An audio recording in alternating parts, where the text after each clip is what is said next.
Hi guys, as you know, Lunar New Year is just right around the corner.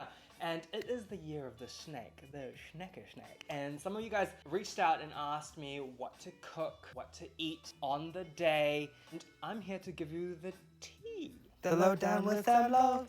Man, I spilt it.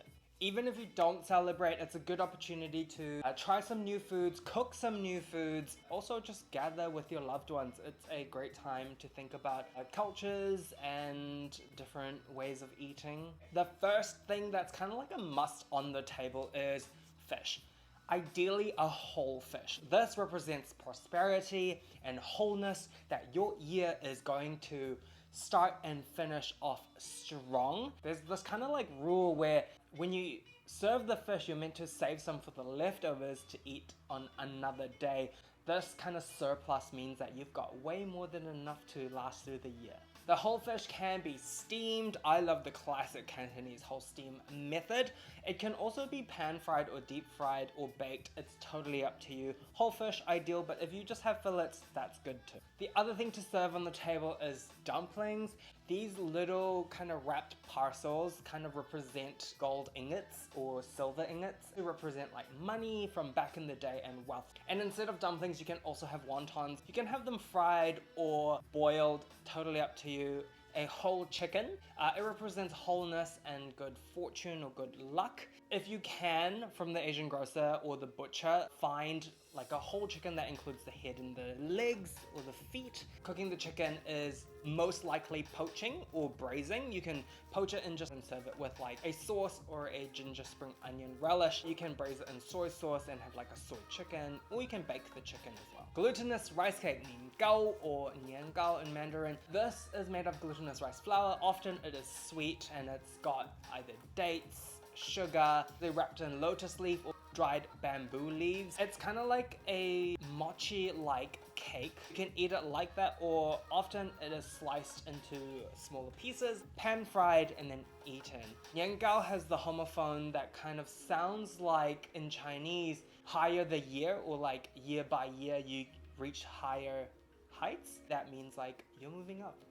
Spring rolls are often deep fried, golden hue. These kind of represent and symbolize golden bars. Sweet rice balls, tongyun or tangyuan in Mandarin. These are glutinous rice flour balls that are often stuffed with maybe black sesame or red bean paste. Then this is poached lightly in a little broth. Often this is eaten to symbolize unity with family for reunion. You can buy tongyun frozen, so you don't have to make it yourself. Yeah, you just like chuck it in boiling water for a couple of minutes and it's done.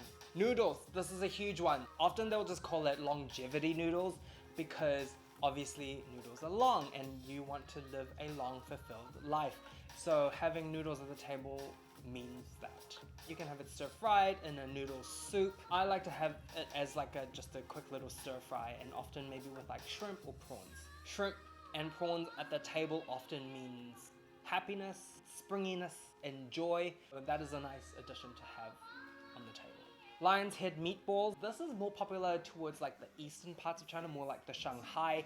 It is kind of minced pork with other ingredients in it, so it's light and airy. The name is lion's head meatball. Lions represent strength, and meatballs, because of the round shape, represents unity and reunion as well. So having this dish represents a lot of things.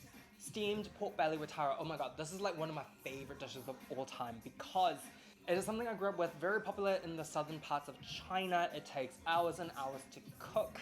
It's labor of love, but again, it means prosperity, a little bit of opulence, because sometimes what you give out is what you would receive.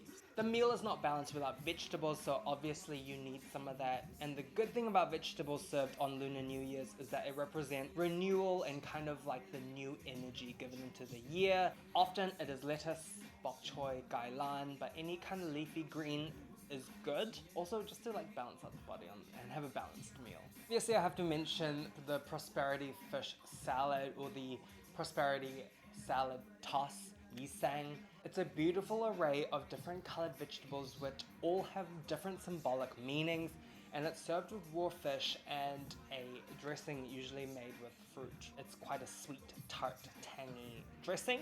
There is often like a ritual where you add the ingredients to the salad in the middle, and then everyone grabs their chopsticks and then throws up the salad in the air, tossing it, mixing it through, and wishing for all the good things to come in the next year. If you've not done this before, this one's a really fun one to try. You can just use any colored vegetables that you want, but also if you just want a guide, there's lots of information online, but also in my cookbook, Modern Chinese, I've got recipes in there for actually a lot of these dishes that I mentioned as well. Last but not least, citrus fruits. Orange, tangerine, pomelo. These round golden fruits represent wealth, and because again it's round, unity, wholeness, and good luck, good fortune. We want that. And that's kind of like my quick summary. Obviously this is like what I know.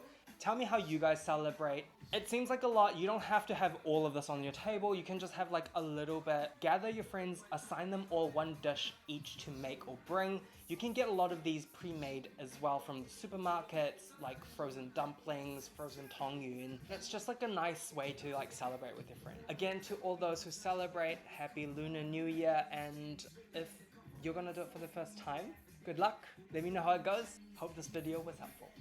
Ding!